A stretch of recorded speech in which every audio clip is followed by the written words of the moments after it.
Hello বন্ধুরা, কেমন আছো তোমরা সবাই? আশা করছি তোমরা সবাই খুব ভালো আছো, আর আমিও ভীষণ ভালো আছি। আজকে তোমাদের সাথে তেল ছাড়া যে একটা এত টেস্টি রান্না তোমরা দেখতে পারবে, মানে কি বলবো, খুবই সুস্বাদু এবং খুব টেস্টি একটা শাকের রেসিপি চলো তোমাদের সাথে শেয়ার করি। আমি রান্নাটা করার জন্য প্রথমে যেটা নিয়েছি, আমার গাছ থেকে কেটে নিয়েছি পুঁই মিটুলি।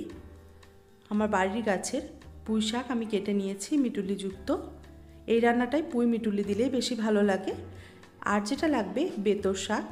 শীতকালে নতুন করে এই শাকের পরিচয় তো নিশ্চয়ই আর দিতে হবে না, আমরা সবাই ভালোবাসি, সবাই চিনি। আর যেটা লাগবে ছোলার শাক। তো চলো, এই যে দেখো আমি ছোলার শাকটাও নিয়ে নিয়েছি। এবার আমি এই 3 রকম শাকই ভালো মতো করে বেছে ধুয়ে কেটে নেব। চলো, শাকগুলো আমার বাছা আর কাটা হয়ে গেছে, তোমরা দেখতেই পাচ্ছ। এই যে এবার যেটা করতে হবে, শাকগুলোকে ভালো মতো করে ধুয়ে নিতে হবে। এই যে দেখো আমার শাকগুলো ধোয়া হয়ে গেছে।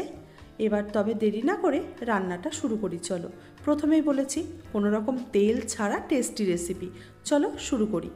প্রথমে আমি এখানে একটা কড়াই বসিয়ে দিয়েছি। কড়াইটা জাস্ট হালকা গরম হলে দিয়ে দেব তার মধ্যে কেটে রাখা ছোলার শাকগুলো। এবার দিয়ে দেব পুঁই মিটুলিগুলো। তারপরে দিয়ে দেব কেটে রাখা যে বেতর শাকটা ছিল সেটাও আমি দিয়ে দেব। এই যে দেখো আমার সমস্ত শাক দেওয়া হয়ে গেলে আমি এখানে বেশ খানিকটা কাঁচা লঙ্কা দিয়ে দেব। বেশ খানিকটা কাঁচা লঙ্কাই দিতে হবে, কারণ হচ্ছে এই শাকের রেসিপিটা একটু ঝালঝালি বেশি ভালো লাগে। তো তারপর দিয়ে দিলাম লবণ স্বাদ মতো, আর দিয়ে দেব সামান্য পরিমাণে খাওয়ার সোডা। আর শাকটা যাতে ভালো মতো সেদ্ধ হয় তার জন্য ওই চায়ের কাপের হাফ কাপ মতো জল দিয়েছি আমি এখানে, যেহেতু শাক থেকেও অনেক জল বেরোবে। তো চলো, শাকটাকে আমি ঢাকা দিয়ে 15 মিনিটের জন্য লো ফ্লেমে রেখে রান্না করে নিয়েছি। এই যে দেখো 15 মিনিট পর ঢাকা খুলে আমার শাকটার এই অবস্থা। চলো, এটাকে ভালো মতো করে খুন্তি দিয়ে মিক্স করে নিই আগে। তোমরা দেখতেই পাচ্ছ আমি ভালো মতো করে খুন্তির সাহায্যে শাকটা ভালো মতো করে নাড়াচাড়া করে নিচ্ছি।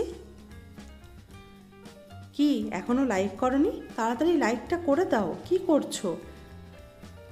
এইভাবেই বেশ কয়েকবার খুন্তি দিয়ে নাড়াচাড়া করতে হবে, আর শাকটাকে ঢেকে দিতে হবে। কিছুক্ষণ পর পর এই কাজটা কিন্তু তোমাদের চালিয়ে যেতে হবে।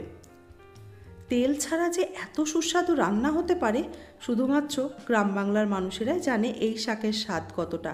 তোমরা এখনও যারা এই শাক খাওনি, অবশ্যই তোমরা, এখন তো সব রকমের শাকই বাজারে কিনতে পাওয়া যায়, অবশ্যই বাড়িতে ট্রাই করো। আর আমাকে কমেন্টে জানাতে একদম ভুলো না কেমন হয়েছিল। আশা করছি তোমাদের শাকপ্রেমী মানুষদের কাছে রেসিপিটা খুব ভালো লাগবে। গরম ভাতের সাথে শীতের দুপুরে জাস্ট জমে যায়। তো চলো, আমার শাকটা প্রায় সেদ্ধ হয়ে গেছে। এবার যেটা লাগবে, গোটা রসুন নিয়ে নিয়েছি, আর নিয়ে নিয়েছি গোটা জিরে। এটাকে আমি শিলপাটায় বেটে নেব। মিক্সিতে ঠিক বাটাটা অতটা ভালো লাগে না আমার, যেটা মনে হয় শিলপাটাতে ভালো মতো করে কাঁচা গোটা জিরে আর গোটা রসুন কয়েক কোয়া আমি বেটে নেব। অ্যাকচুয়ালি মেন মশলা বলতে এটাই। এই শাকের রেসিপিতে আমি শাকের মধ্যে দিয়ে দিয়েছি মশলাটা। এইবার আমাকে এই মশলাটা ভালো মতো করে শাকের সাথে মিক্স করে নিতে হবে। তোমরা দেখতে পাচ্ছ আমি কিভাবে ভালো মতো করে এই মশলাটাকে শাকের মধ্যে মিলিয়ে নিচ্ছি। আর এই যে দেখো শাকটা যতক্ষণ, এই যে জল বেরোচ্ছে তোমরা দেখতেই পাচ্ছ, এই জলটা যতক্ষণ পর্যন্ত না শুকিয়ে যাবে ততক্ষণ কিন্তু শাকটাকে ভালো মতো করে খুন্তি দিয়ে নেড়ে যেতে হবে। শাকটা যত ভালো নাড়াচাড়া হবে ততই কিন্তু টেস্ট হবে।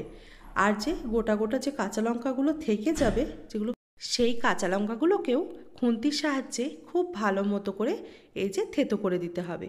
এই যে দেখো, এই যে গোটা কাঁচা লঙ্কাগুলো ঠিক এইভাবে থেতো করে শাকটার সঙ্গে ভালো মতো করে মিশিয়ে নিতে হবে। আর খুন্তির সাহায্যে, খুন্তিটা কিন্তু থামালে হবে না, আর দেখতে হবে তলায় যেন পোড়া না লেগে যায়, তাহলে শাকটার টেস্টটাই কিন্তু নষ্ট হয়ে যাবে। এই যে দেখো আমার শাক প্রায় মোটামুটি রেডি। একেবারে আমার জল ছাড়াও বন্ধ হয়ে গেছে। আর দেখো কড়াই থেকে অটোমেটিক্যালি, এই যে আমি কাছ থেকে দেখিয়ে দিলাম, কড়াই থেকে অটোমেটিক্যালি ছেড়ে আসছে শাকটা। এই যে দেখো পুরো রেডি। তোমরা অবশ্যই বাড়িতে ট্রাই করে জানিও এই শাকের রেসিপিটা তোমাদের কেমন লেগেছে, আর যারা বানাও তারাও জানিও। আর আমার ভিডিওটা ভালো লাগলে লাইক শেয়ার কমেন্ট করে দিও, আর সাবস্ক্রাইব করে দিও তো অবশ্যই, আর বেল আইকনটা টিপতে একদম ভুলো না। আজ তবে আসি, টাটা।